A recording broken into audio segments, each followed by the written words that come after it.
We don't earn money, we create it. And when you learn how to do that, you become free in your life. We have to have the courage to say what we want and then break it down into real, actionable, tangible steps. All right, if I know I want to make $1,000, how can I get there as quickly as possible in a way that is in alignment with my values and allows me to, have the business that I want to create for myself.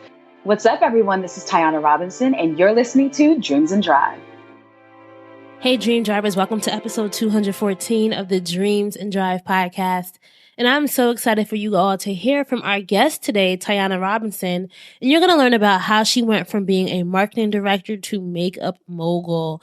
Tiyana is going to break down how we as creatives can really use our gifts to create money and live the lives that we dream of. To give you guys some background on Tiyana, she is a professional makeup artist and also the founder of Makeup Mogul University, which is the world's first online business school for professional makeup artists.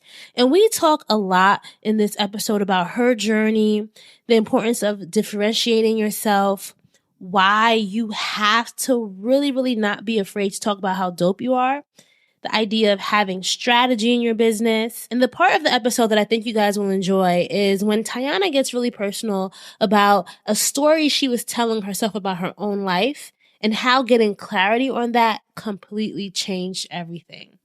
If you love this episode, please make sure that you share it with a friend, screenshot it, post it to your Instagram stories, post it on social media.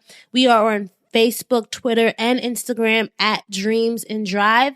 And you can also use the hashtag Dreams and Drive when sharing as well. And remember, guys, if you want to be part of our weekly newsletter, The Keys, I send it out once a week every Wednesday. You can sign up at dreamsanddrive.com/join. That's dreamsanddrive.com/join. I love getting to communicate with you guys, and we have a lot of special announcements that if you are on the list, you will hear about it first. As always, make sure you're subscribed to this wherever you're listening. Let's get into the episode. Hi, Tiyana. Welcome to Dreams and Drive. Hey, thank you so much for having me. I'm excited to chat with you today. I know we're going to get into it. Excited too. We were just talking about how it's always so, the universe really does align sometimes when you have people reach out to you and they've been on your radar. So Tiyana actually reached out to me, but she's been somebody that's been on my screenshot list of people that I need to reach out to for such a long time. So I'm happy that it's coming full circle. Yes. No, I love Dreams and Drive. So I was like, let me see if we can have a conversation. And I was so excited that you were open to it. So here we are. And I hope that we have a really insightful conversation about, going from creative to entrepreneur. Yeah, because, a lot of us who are listening, or a lot of people who are listening in, that's one of the biggest things, right? How do you take all your creative skills and really scale that so that you can make a living off of it and you're just not known as the little creative artist that wanted to do something, right? You're actually out here making moves. But Tiyana, were you always a creative? Like when you were growing up, was this the dream? Yes and no. I've always been a creative person. So I've always done some kind of expression, whether it's dance, whether it's, whatever. Makeup has always been a part of my life. I never thought I would be a makeup artist at all. I knew that I wanted to be in beauty in some capacity. I actually thought that I would be a cosmetic chemist, which is crazy. And the reason I wanted to be a cosmetic chemist is because I was that little girl I was doing way too much in the beauty aisle, way too young. And I had such a hard time finding shades that could match me. And I'm not even like a deep brown girl, right? So I was like, ooh, maybe I can make makeup one day. So that was the vision. And I always say I kind of fell into actually doing makeup. I started doing makeup when I was laid off from my full-time job. And, again, this whole conversation about the universe aligning and like putting you exactly where you need to be when you need to be there. I am so thankful for the experience of being laid off, even though I didn't feel good in the moment, because in the moment I was like, my life is over. But thank God for that, because had I not been in that moment of discomfort and that moment of, perceived failure, I never would have said yes to doing makeup when, a friend of my husband asked me. So that's just kind of how I got into it. But no, I kind of fell into it, and I'm so happy for it. Did you know? It's funny that you mentioned that you wanted to be a cosmetic chemist, because when I was a child, I never even knew that those type of things existed. I didn't know actually until... So my mom used to put us into these little summer programs at our, there's this place called New Jersey Institute of Technology, and they had this pre-engineering program for young girls. And I remember one summer, I forgot what type of engineering it was, but I think it was chemical engineering actually. We went and visited the L'Oreal factory. So we got to see how they made all the, lipsticks and how they made all the actual cosmetics. And that's the moment for me that I realized, wow, this world exists. Right. I'm trying to remember what that moment was for me when I realized I had to have been earlier. I thought I always kind of knew that somebody had to make it. But I'm trying to remember what that moment is for me. It's so funny because I also in high school did an immersion program kind of like that. It was at Seton Hall. Yeah, I'm from New Jersey too. And it was at Seton Hall. Oh, okay. Yeah, girl, Jersey girl. I did see you had that 973 in your number. Yeah. I was like, oh. So my program was called Upward Bound. I have a feeling that I was exposed to it during Upward Bound as well. But so I just wanted to be the person who could create solutions for girls who look like me. And I feel like that has been a reoccurring theme in my life is how do I create solutions? How do I, bring forth answers to people who are looking for things? Even as a makeup artist, I'm creating solutions in my business and in my life. So that just kind of connected the dots for me. I'm like, oh, I'm truly a creator in everything that I touch. So you went to the University of New Mexico, right?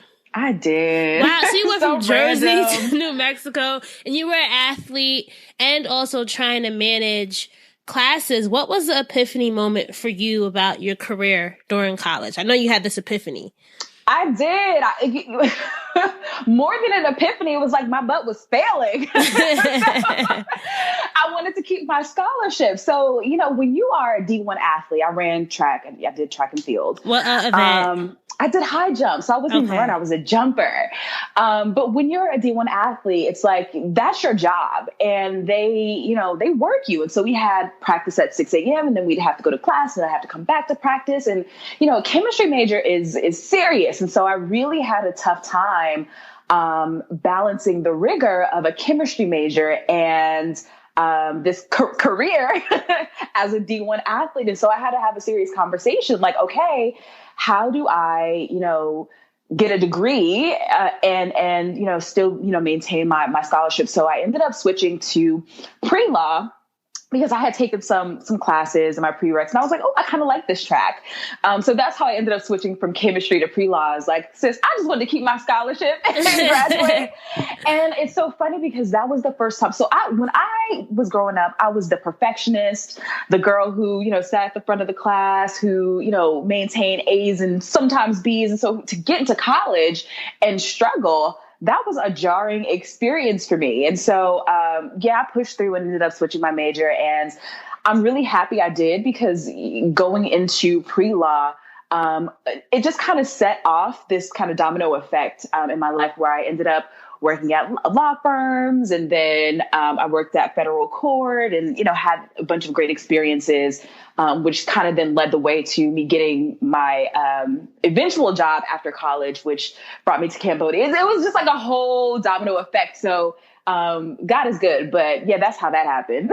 I feel like that's a theme that we have with a lot of our guests, right? Like you have this unexpected moment along the journey, but actually that unexpected moment does like set off this row of dominoes that leads you to where you are today. So for anyone listening in, like don't get fearful when the journey doesn't go as you planned, right? Because you can plan. And as they say, like you plan and God laughs, right? So yeah. And like you said, it's good to have a general vision.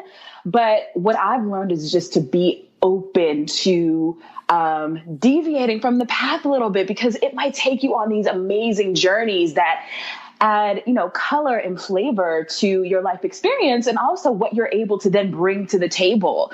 My experience living in Cambodia is not only an amazing conversation starter, but it literally taught me almost everything that I needed in order to, become a makeup artist and dominate super, super quickly.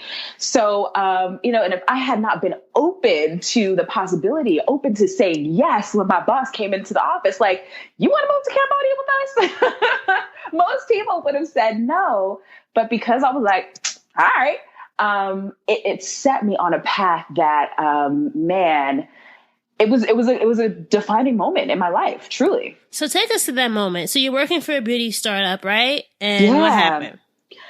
So after college, I still had the beauty bug.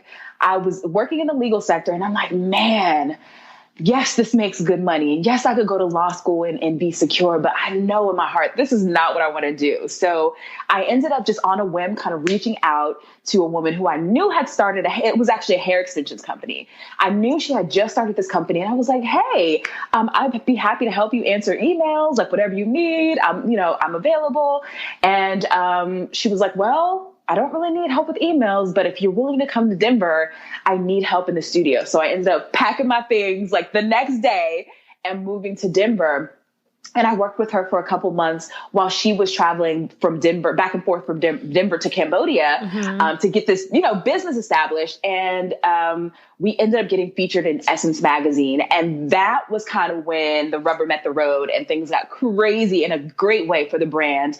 And we started growing quicker than she could keep up with, traveling back and forth to Cambodia. So she came into the office one day, and I had been working for them for like 3 months, like still pretty new. Pretty junior. And yes. And she was like, listen, we can't, this is not sustainable. We need to be in one place so we can scale this business. I know that you just moved here from Albuquerque, but, I love having you on the team. Would you be willing to come to Cambodia? And I literally thought for 2 beats and was like, yeah, let's do this.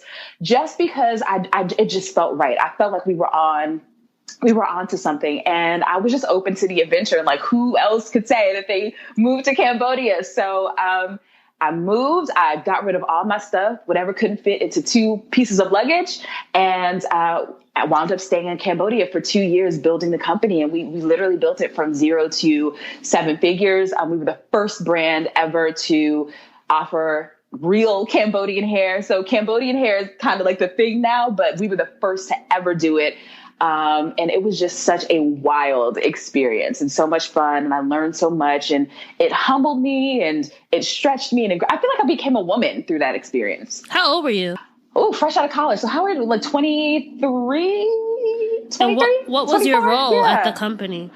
When I first started, when I first moved to Cambodia, I was over the customer service and order fulfillment department. So I literally had to create our fulfillment process. So when an order came in, I had to create what happens from that moment that we get an order. The challenge was my staff didn't speak English. I was about to say. Yes. So we had to problem solve. So we created this whole system where each thing on the order, we created symbols for it. And then we color coded things. So we created this language that didn't depend on language and verbal communication. And we had triggers, and it was just the craziest thing. So once we got that up and the client service department was bumping and we had it going, then I moved over to marketing and sales. So I then transitioned over to building up our social media presence and managing that day to day. So we did a little bit of everything, though. It was kind of like all hands on deck, whatever needs to happen that day has to happen. But yeah. Earlier, you mentioned that that experience really help lay the foundation for a lot of the things that you teach in your Makeup Moguls class today. What do you think was the biggest business lesson or even marketing lesson that you were learning during this time about what it means to be an entrepreneur? Yeah, for me, the biggest thing that I learned from my experience building that company, helping to build that company from the ground up, is no excuses, find the solution, period. Because when you are creating a business from zero, and certainly when you're creating, like we created a whole kind of market.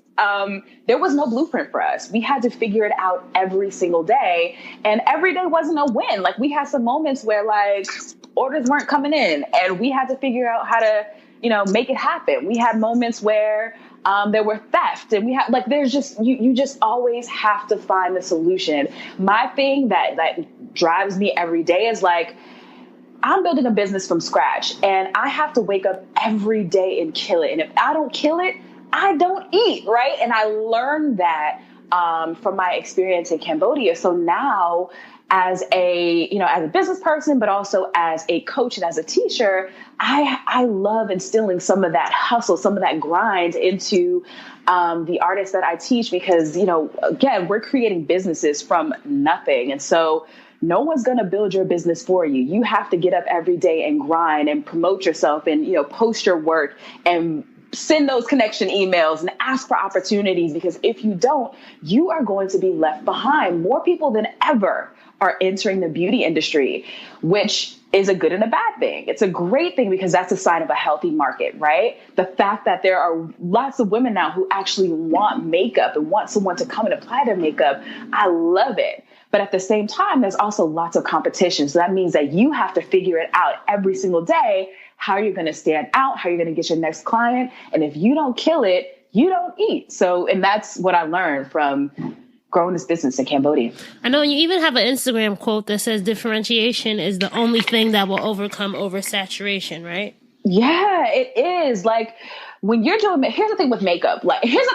Nowadays, because it's so accessible, because you can just hop onto YouTube and watch a tutorial, because you can take a class like in a moment. Everyone's pretty good at doing makeup. So Not you me. Can't. The professionals. I know. Everyone who is, most people, let me say that. Most people who are putting themselves out there as a professional makeup artist are decent, are pretty darn good. So, you really can't just rely on talent alone. And what happens is when you rely on talent alone as the thing that you promote yourself on, and when you just show up and say, hey, I'm a good artist and you should book me, you're only giving your audience price as a differentiator.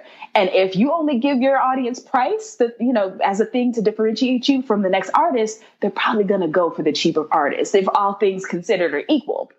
So the reason why I say differentiation is the only thing that will overcome oversaturation is because when you are different, when you are unique, when you have something that people want a piece of, they will be willing to pay a premium for it. So you have to find the way to make yourself different on the marketplace and find that way to make people fall in love with you. And that is going to be the way that you build a brand that people are like throwing their credit card at you because, you do something different and unique.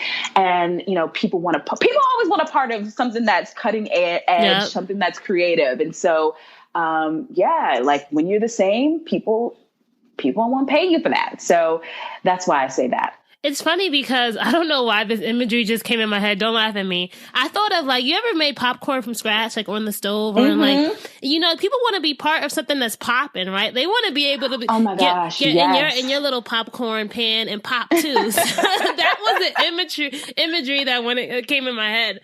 I love that. But Tiyana, how did you go from director of marketing then to a makeup artist / CEO? I worked for that company for about 2 years in Cambodia, and I got to the point where I was like, okay, I have to move back to the States. I'm over it. As much as I loved it there. You didn't like the food? I was just ready. The food was the best thing, girl. The food was amazing in Cambodia. So, but I was lonely. I was so lonely, and I wanted a boyfriend because by that time I was like 25. You're like, I want a date. Ended up moving back to the States. 2 weeks after I moved back to the States, mind you, I got my apartment. I bought furniture. I had to buy clothes because remember, I had gotten rid of everything when I moved to Cambodia. Yeah. 2 weeks after I got back to the States, I get a phone call from the owner of the company who was my mentor, and I loved her. She's like, "Oh, girl, you need to sit down." And Lord, we all know when somebody says you need to sit down, it is not good news. So what ended up happening was one of the co-owners of the company ended up embezzling all of the money out of the company account. And not only that, he had stolen the hair that we had in the supply house. So she was like, I have enough money in my personal account to pay staff for this month. And after that, we have nothing. Well, you should see my face right now. This is a true story. This is a true story. So I'm sitting in the middle of my living room that I just signed a lease for, and I have no job after, the next couple weeks.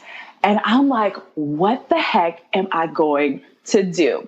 So I ended up getting a little job at a Wait, where did you move to in the States? I was in Denver. Okay. I moved back to Denver. If anyone is familiar with Denver, I moved to 16th Street, okay, which is not it's the expense, it's downtown. So imagine I'm living in a high rise in downtown, the center of the city. So I'm like, oh my gosh. So I ended up getting a job at a nonprofit. Nonprofits don't pay. So literally my check from my nonprofit covered my rent. And that's in a Tootsie Roll. Girl, I was eating spaghetti every night. Okay. So I was like, what am I going to? So I ended up finding somebody to fulfill my lease. I moved back home with my parents in New Jersey. And for me, that was a huge failure because I told you before, I was the perfectionist as a kid. I had spent my life trying to do everything that my parents taught me to do. And I went to college and I traveled and I did all the things. And I'm like, how did I end up here? How did I still manage to lose my job and have nothing?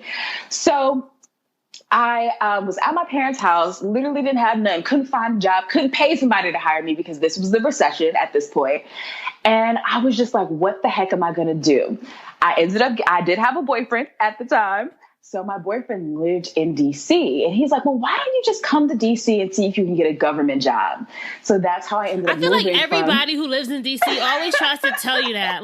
It's just government jobs just fall from trees. Sorry about that. They tend to be stable. They tend to be stable and abundant. And that's just kind of the thing that you do in this area. Everybody works for the government here. So he's like, say if we get a government job or whatever, I'm tired of hearing you complain about, being upset and depressed because you can't find a job. So I ended up moving to DC, moving in with him because I couldn't afford an apartment. My mama didn't know that at the time, but she ain't gotta know. So girl, we married now. It's okay. Mm-hmm.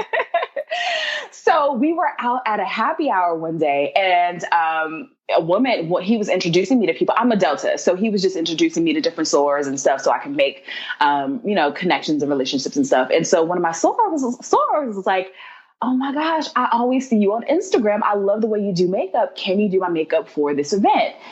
Mind you, I had never done anyone's makeup before. I was just that girl that would watch YouTube videos all day and try to follow along. But something in me was like, girl, just say yes. So eventually I said yes. And that's how I, started doing makeup, but it felt really good. And for the first time, it felt like, oh, this is right. This is what I'm supposed to do. This is, my passion because I did her makeup for the first time. And when I tell you it was beautiful, it was beautiful. And usually when you do something for the first time, it's janky. It's a little crazy. No, this was beautiful makeup. So I was like, oh my God, this is what I'm going to do. And my thought was I was just going to do it on the side as a little side hustle while I, continue to look for a job. I ended up getting my job back with the hair extensions company. She got a loan or whatever and was able to, get production back up and going after a couple months. And so I worked full time with her remotely.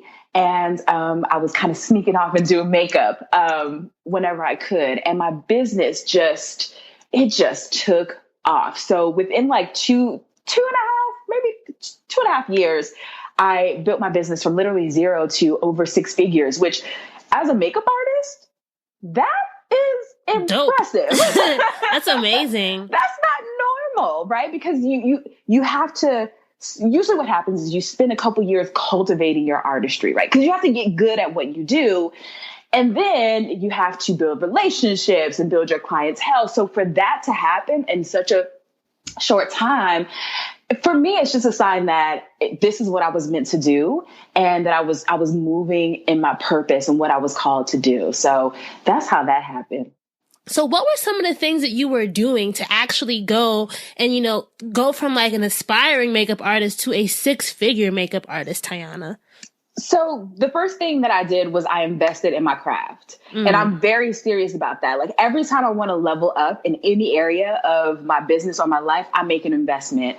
For me, I just feel like, how can I ask my clients to make an investment in me if I'm not willing to invest in myself? So when I realized that makeup was my thing, the very first thing that I did was I invested in a class with, I don't know if you're familiar with Rennie Vasquez, but I love me some Rennie Vasquez. So I went to his class because I wanted to learn how real makeup artists did makeup. Because again, I only knew what I knew from YouTube. So I was like, let me sit under a real makeup artist. There is a difference. There's a difference in the products that we use. There's a difference in our application and the thought process that goes into like the tools that we use. When you're a makeup artist, you're not doing makeup on yourself. You really have to understand people's features and how to bring out the best in, their canvas versus just kind of doing what you do on everyone. And I think that part of that is kind of what sets me apart is I'm not just kind of replicating the same makeup on everyone. I really strive to create a look that is so tailored to everyone that sits in my chair. And that's come through understanding the science and the art behind makeup artistry. So again, there is a technical aspect that I feel like is missed in YouTube because YouTube is usually just, some girl that loves makeup and is just doing it on herself. So she's mastered her own features, but she may not understand the why behind what she's doing. So that was the very first thing, is investing in myself.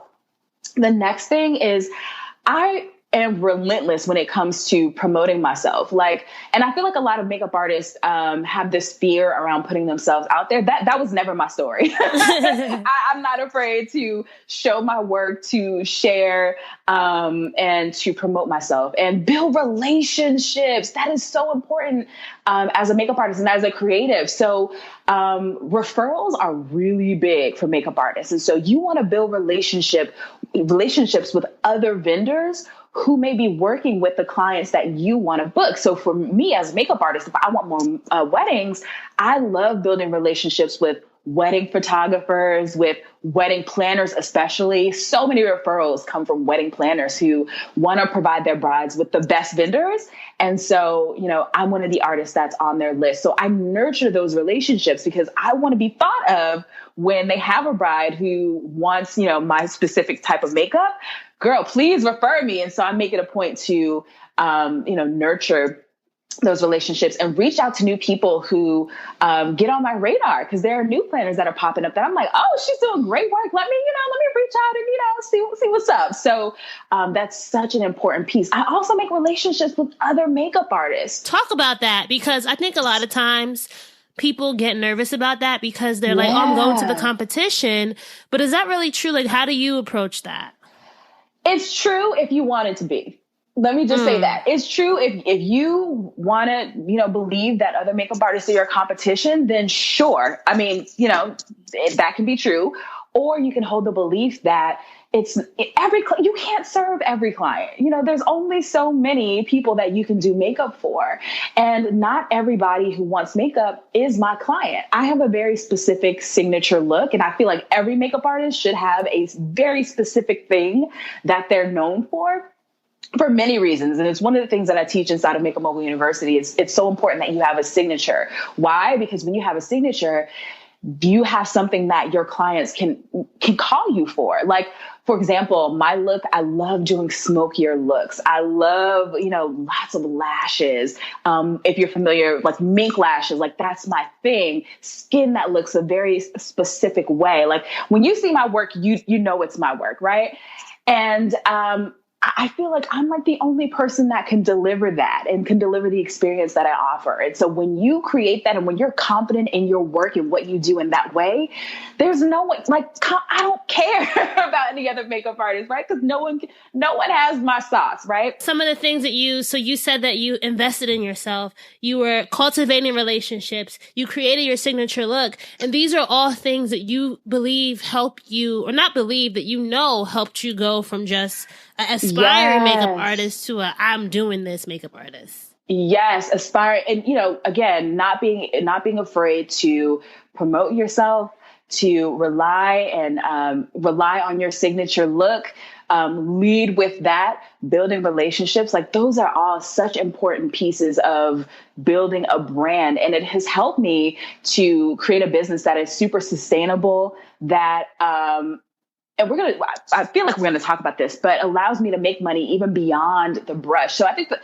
the really important piece is just taking ownership and getting clarity about what it is that you do and what you bring to the table that's different from everyone else, and putting that at the forefront of your brand. When you're dope, people are going to notice and are going to want a piece of that. We talked about that earlier. So, and just being consistent with it, like showing up consistently and not being afraid to talk about how dope you are. That's, been the vehicle that's helped to take me from just a makeup artist to what I love to call makeup mogul. So what were some of the challenges, though, that you were facing during this time, or maybe even facing now as far as like growing the brand, the Tiyana Robinson beauty brand? One of the biggest challenges that I faced was around my mindset. It took me a really long time and a lot of work, a lot of personal development work to understand what was going on. And as I was doing this work, I realized that I was telling myself stories about what I was capable of. And those stories go all the way back to my childhood. And I want to share this because I feel like this is going to resonate with a lot of people out there. My mother had me when she got pregnant at 16, had me when she was 17. She made a lot of sacrifices for myself and for my sister. And growing up, I told myself that I was a mistake. Because certainly when you have a child at 17, that has to be a mistake, right? And so, I went through my life always wanting to prove my worthiness to her. Like, I wanted to be the best student because I wanted to feel like I wanted to let her know that even though I was a mistake, I was worthy of being here. I wanted to earn a scholarship because she had sacrificed so much to raise me and my sister and my dad too. But my parents had sacrificed so much and worked so hard. I watched my dad work like 5 jobs at a time to be able to provide a life that they never had. And so I always just wanted to be a shining star for, my parents, because I wanted them to feel like their sacrifices weren't in vain. And while that's a great thing, like, I feel like being a perfectionist can be a great thing because, as a business owner, it shows up in your work, right? Mm-hmm. My penchant for being a perfectionist is I feel like one of the things that helped me to craft a brand and grow a business that took off really quickly. It was also a mental prison.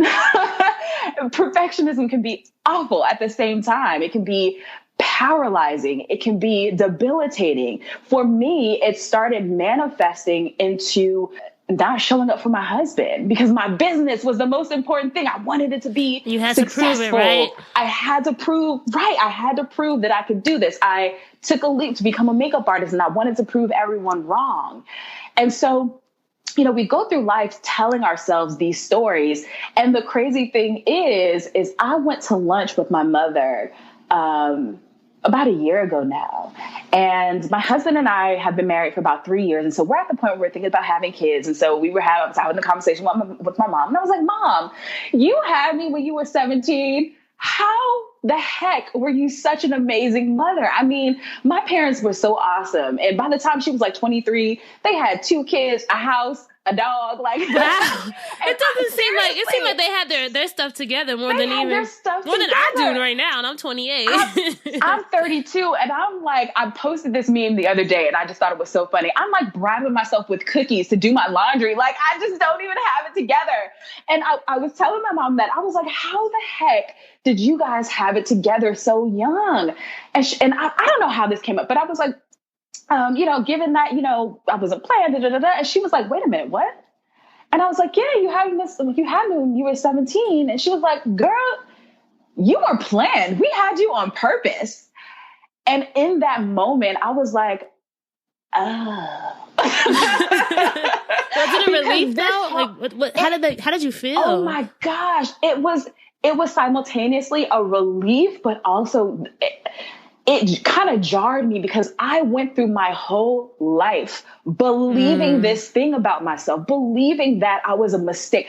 Do you know how it feels to believe that your very existence was a mistake? So you have to prove with everything that you do that you are worthy of that, it just, like I said, it became a prison. And so when that story wasn't true anymore, I was like, oh, you have to create another identity for yourself, essentially. And so I'm so thankful for that experience of getting that understanding that, wow, we go through life making up stories about who we are and what we're worthy of all the time. And, as I have, gone through that and gotten over that and now understand that, oh no, I am very worthy. I am here on purpose. I am purpose filled, and everything that I do is for a reason that has purpose. It's also given me a level of empathy as I coach and teach other artists that, wow, they're going through life with all these stories that they've accumulated along the way. Mm-hmm. And so getting back to the question, the biggest challenge for me was overcoming those mental hurdles. But I understand that for so many makeup artists, those mental hurdles are the very thing that are holding them back in their business. I work with so many artists that are talented. They're so talented, and they're terrified. They're terrified to put themselves out there. They're terrified to promote their work. They don't want to be rejected. They're terrified because they have a family that's telling them they're crazy for pursuing makeup artistry. We have all of these things that we're coming to the table with. So from a teacher perspective, from a coach perspective, it's challenging. It's challenging because I want to share all this strategy. But before I can share strategy, we got to get through the story. And we got to get down to the rock bottom of, what are you coming to the table with? And how do we get down to the bottom of this so that you can take the information that I'm sharing with you, the strategy and all the do this, do that, and actually implement it. So, we're dealing with women who are sensitive, and we've got all the things. So it's just been an interesting journey of becoming a makeup mogul myself, and then teaching other women how to become moguls in their businesses and lives, because I thought it was a conversation about business strategy when really it's a conversation about how do we dismantle the stories and the limiting beliefs that we've been collecting along the way so that we can show up as the biggest, brightest versions of ourselves in every aspect of our lives, not just our businesses. And it's a hard process because you have to face those stories, but it's also one of the best and most liberating processes that you can go on. I love that you mentioned that because I forgot who I was asking this on one of my past episodes, but it's even interesting, even when I do like surveys for Dreams and Drive and I ask listeners, what's your biggest business challenge? What's your business personal challenge? The most common answer that I have is fear and doubt. Yeah. Like I thought people would say, oh, it's marketing. Oh, it's finances or funding. It's fear and it's doubt. It's fear and doubt. Because the truth is, we have look, you can find the answers on Google and YouTube if you really wanted them. It's not the strategy. It's really not. It's the mental hurdle. It's I'm scared to do this. We know what to do at the end of the day. We know what to do. Post your stuff. We know what to do. Network. I mean, at the end of how many different ways can we say the same thing? It's not that. For most people, it's fear. It's doubt. It's, limiting beliefs. It's all the mindset stuff. How did your life change, or how did your business change once you had this realization about your true story? When I tell you it changed everything, I'm not scared of nothing. You hear me? I don't care. It liberated me in such an incredible way. I'm not afraid to pursue opportunities. I'm not afraid to ask for what I believe I'm worth. I am not afraid to try new things. Mm-hmm. It just gave me a sense of courage and a sense of purpose, that, it just gave me this courage to just go for whatever I aspire to desire. I just believe that I can do it, or I can figure it out, or I can make a connection and find someone that can, point me in the right direction. So it just liberated me. It really did. So why the decision to launch Makeup Moguls, and how did this realization, I guess, influence that, and you wanting to find not only a new revenue stream, but the ability to scale your reach, right? And not just help your direct clients, but help other creative artists as well.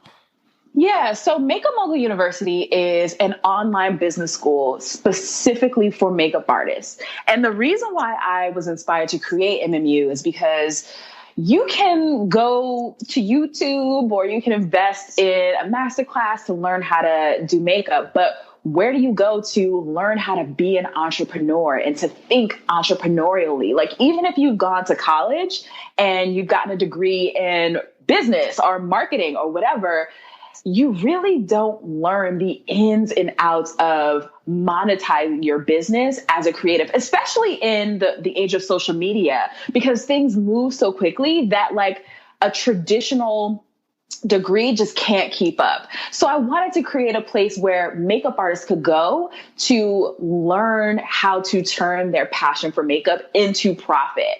Now, my vision for Makeup Mogul University has changed a bit because I originally thought it was all about the courses and classes. But what I'm realizing is it's not just about the courses and classes. It's about the implementation. That's where the value is. So now what we're creating is a community, a collective where artists can go and yes, they can get the information.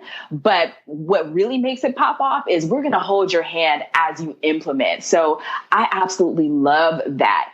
The reason why I'm so passionate about MMU is because it's so much bigger than just makeup. When you learn how to be an entrepreneur and how to think creatively, and when you go from being a consumer to being a creator, your life changes. I'm so clear that money, because at the end of the day, we're just teaching people how to make more money. Money is a vehicle to choices. And one of my top core value is freedom. I want so much freedom in my life. I want my family to be free. I want us women who look like me to be free in our lives. And when you learn how to create money, not just earn, we don't earn money, we create it. And when you learn how to do that, you become free in your life. When you say, you know what, I want to go on vacation next week. And you make that switch in your mind. It's not about, oh, let me earn enough money for my job. No, I'm going to create that $2,000 that I need. So let me think. All right, I'm going to put this marketing campaign together. And I know that if I sell 4 packages for $500 in a day, I can have my vacation. That is a shift. And, so many of us are not raised to think that way. Is my math correct? My math is not my strong. Yeah, 4 by 5. Yeah, that's 20. Add 2 zeros. 2,000. Right. You good, girl. So we're not raised to think that way. Certainly I wasn't. I was raised to, listen, you gonna go to school, you gonna get this good job, and you gonna retire. That was the life. That's not the life that I want for us. I want a life where we have choices, we have freedom, and that's why I am so passionate about Makeup Mogul University.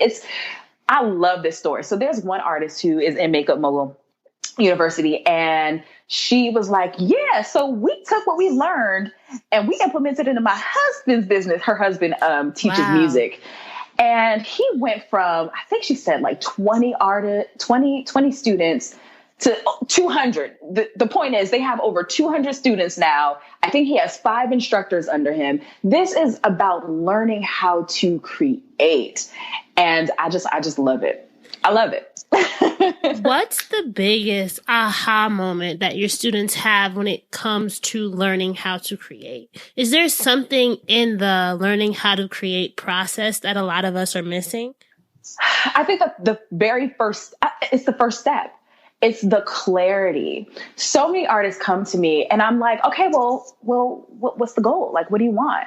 And I'm like, oh, I want more clients. Okay, but specifically, what is more clients to you? Like, let's walk through the numbers. So it's the clarity part. We have a vision that we want and we keep it big, but we never really get granular. And so I think the biggest aha moment is I can create this, right? Like, this is easy. The first step, though, is getting clarity and being brave enough to even say, I want to make $1,000 in a week. What does that look like? So we have to have the courage to say what we want and then break it down into real, actionable, tangible steps. All right, if I know I want to make $1,000, how can I get there as quickly as possible in a way that is in alignment with my values and allows me to, have the business that I want to create for myself. We're not in the business of, creating cookie cutter makeup artists in Makeup Mogul University. So if you say that you want $1,000 brides, I will help you create that. If you say that you want a business where you just work online and you don't want to actually physically do makeup, we can create that too. So you get to create whatever your vision is. This is just the container for it. So to answer your question, the aha moment is making money is easy, but you first have to have the clarity about what you want and be bold and brave enough to even say it. Are you still working with clients, or are you doing Makeup Mogul University solely? So this year, we're in 2019 right now. So this year, I've taken a step away from working with clients just so I can focus on getting Makeup Mogul University off the ground. But now that we've officially launched and we've got artists in it, and I feel like my process is pretty good. Starting in 2020, I'm going to be working with clients again. So I basically took the year off to focus on Makeup Mogul University because it was just getting a lot, and it was hard for me to balance this plus clients and give my clients the attention that they deserve, and my husband. So I stepped away from the clients for just a second. From just a logistical standpoint, though, was it hard to go from being a makeup artist to a course creator and coaching clients? Like, that's yes. a different shift. How did you manage that? Yes, it was so hard because I had, when you're figuring it out, you're figuring it out. And so, man, it was so difficult. And I was like drained and pulled in 10,000 directions. And I just didn't know what, it was that whole thing. And so I got to a point where I had to stop and make some decisions. And that's how I ended up saying, all right, I have to step away from accepting makeup clients for just a second. This is just a season. And I think that's the thing, understanding that there's a season for everything. And while you're in the midst of it, it may not always feel good. But again, having that clarity of, I understand what the bigger picture is for my business and my life, allowing yourself to ebb and flow between your seasons. Like, this is my season for Makeup Mogul University. And then next season might be something different. So, I think it's just allowing yourself to kind of ebb and flow and not feeling like your business has to look like a certain thing. It doesn't have to look like anything. You get to create whatever it is that you want. And so for me, that was, I always keep that with me. Like, I get to create the life that I want. And if something doesn't feel good, I get to change it. It doesn't have to be a certain way. What does being a dream driver mean to you? When you think of the word dream driving, what comes to mind? Yeah, it means exactly what I just said. Like, literally understanding that you are in the driver's seat of your life. You get to make decisions and choices. Your business doesn't have to look like anyone else's. So again, start with the clarity of what you want to create. It's like getting into a car without, typing in your destination into the GPS. For me, I always keep my vision for my business typed into my GPS. And along the way, there may be detours. I may try this or try that, but I only say yes to opportunities that move me in the direction of where I want my business and life to go. And that's the thing that keeps me focused. Being a dream driver is having clarity of what it is that you want your life to feel like, and keeping that as your North Star in your journey. What are the ingredients in the gas that goes in your car? If that makes any sense. Like, what keeps you? That's the first time I asked that question. What keeps you fueled, or who keeps you fueled? Like, what's part of that recipe? My recipe, and I'm going to keep saying this because it is so true, clarity. What do you want? consistency, showing up for yourself, showing up for your business, showing up for your clients, hustle. I don't know when hustle became a bad word. Hustle is not a bad word for me. Hustle keeps me going. It wakes me up every day. And also staying aligned with my purpose. I talked about like, this is bigger than makeup. For me, what wakes me up in the morning and like gets me going is knowing that every day that I show up, it's an opportunity for another woman to have that aha moment in her life and another woman to realize that she can create whatever it is that she wants in her business. And so that is it's a huge passion for me. And so staying tethered to my why keeps me going. So that's my recipe. So clarity, consistency, hustle, that get up and go, and also staying tethered to my purpose on this earth. I could not end this interview without asking you your biggest marketing hack. You are, I would want to say, a great marketer, right? For any creative, any dream driver, what's one little marketing hack that you've learned over the years that has really helped your business? Marketing and advertising, to me, are two different things. When I think of marketing, I think of the conversations that I have every day with my audience on my Instagram. So I love me some Instagram. That's where I've built my business. It's where it started. It's where I am. So the conversations that I show up and I have daily on my Instagram, that's my marketing, because I get direct insight from my clients about the questions that they're asking, what their challenges are. They tell me what they want and I create it. And I use their language that they're saying on Instagram. I just talk right back. I say it right back to them. So that's the biggest hack that I can give. Show up on whatever platform it is and just have conversations with your audience about whatever it is that you do. For me, it's makeup. My audience is makeup artists who want to pop off in their business. And so I'm constantly just sharing information. I'm teaching, I'm educating, I am being insightful. I'm talking about what the latest thing is, and I'm listening to my audience. And I'm always looking for how can I create solutions that get them the results that they want. And I simply just use the language that they tell that they're using on my Instagram. And that has worked for me. You get those people that are like, you read my mind. And I'm like, yeah, girl. Because I'm listening and I'm just talking. I'm saying exactly what you just said to me back to you. And I'm creating the solution based upon that. Yep. And then does that translate into sales then? If people have great marketing, does it always necessarily mean you'll have great sales? I believe so.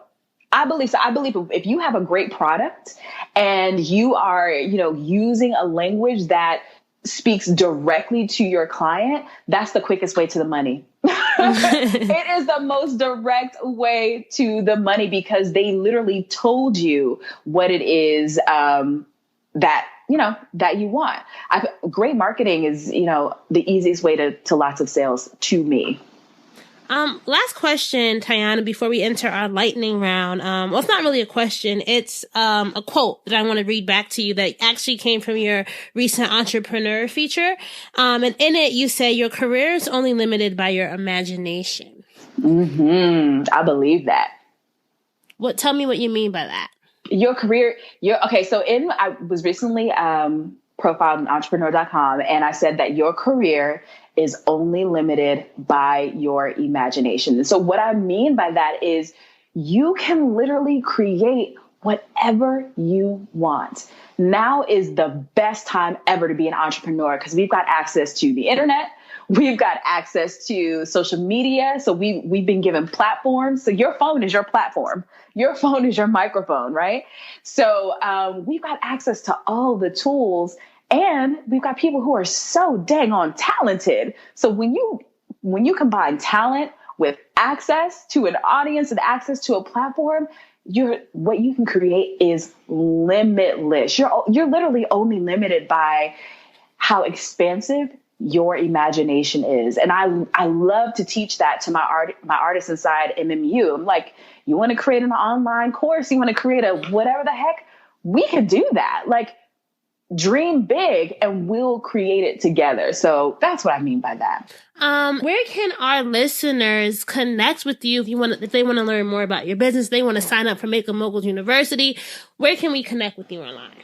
So Makeup Mogul University is makeupmoguluniversity.com. I am on Instagram daily. So I am at Tiyana Robinson Beauty on Instagram. And if you're the YouTube kind of chick, you can find me on YouTube, Makeup Mogul TV. So Tiyana, in order to be a dream driver, you have to have your keys to success. So can you tell me 3 things that you think every dream driver needs in their toolkit before they hit the road? Focus. That's probably the first one. Focus on your goals, focus on what it is that you want to create. The internet. I don't think enough people really put, enough value on this expansive tool that we all have access to, which is the internet. Google is free, and I learned so much just by I Google everything. You hear me? YouTube is another one. That's the way that I started. And literally, it's one of the best tools that you can use in your business. I also love podcasts. So I feel like use the resources that are available to you first. So internet, Google, YouTube, podcasts, Facebook groups are a huge resource when you're thinking about how do you launch a business, when you're thinking about building connections and community, leverage all of those online tools. I feel like that is what you need in order to put your dream into drive. So Tiyana, you have the opportunity to create the ending credits for your movie, right? Oh movie my gosh. of your life. Oh my God. What's the sentence that you want people to remember? What do you want to be displaying in the end credits of your movie? Oh my God. Oh my God. Oh my God. No, I think we hit it earlier. I think my quote is, you're only limited by your imagination. Mm-hmm. I think that summarizes what I believe, how I teach, how I strive to show up every day. That is so core to who I am. I feel like if I had to end my movie on just a little bing, that would be what I would want to show up. All right, so that was a wrap for episode 214 with Tiyana Robinson. I hope you enjoyed hearing her dream driving journey as well as her keys to success. If you love this episode, please, please, please share with a friend. As you guys know, I love it when you guys are sharing on social media, Instagram stories, Instagram, Facebook, Twitter, LinkedIn, wherever. Remember, you can find Dreams and Drive across the board on Facebook, Twitter, and Instagram. We are Dreams and Drive, and also use the hashtag Dreams and Drive when posting and sharing. I love to go in and comment and engage with you all. If you are not already subscribed to us wherever you're listening to this episode, make sure you hit that subscribe button so that you get notifications every time we have a new episode. And if you're listening in on Apple Podcasts, please leave us a rating and review. We had so many good ratings last week, so many new reviews, and I want to make sure we keep that momentum alive. I count on you guys each week to help grow the community. And I had this full circle moment this week with a listener turned creative collaborator, Tanika Davis. And, I just want to say, you never know. I say this all the time, but I need to say it again because you never know who you'll meet and you never know how you're inspiring somebody. And Tanika has been a longtime listener of the show. And this past weekend, I got to work with her on a photo shoot. And just how that came to be and just how all the moving parts came together. It's just a testament to just keep putting in the work. There's going to be times when you aren't sure of how things are going. There's going to be times when you want to give up. But as Tiyana said, you have to keep going. You have to remember how dope you are. You have to keep practicing and honing your skill and your craft. And I'm telling you, it's all going to work out, guys. It's all going to work out. Make sure that you get on our newsletter, though, so that you get that weekly inspiration delivered right to your email inbox. Just go to dreamsanddrive.com/join. That's dreamsanddrive.com/join to sign up. Keep dreaming, keep driving. Have a great week. And we'll chat again in episode 215. Bye, guys.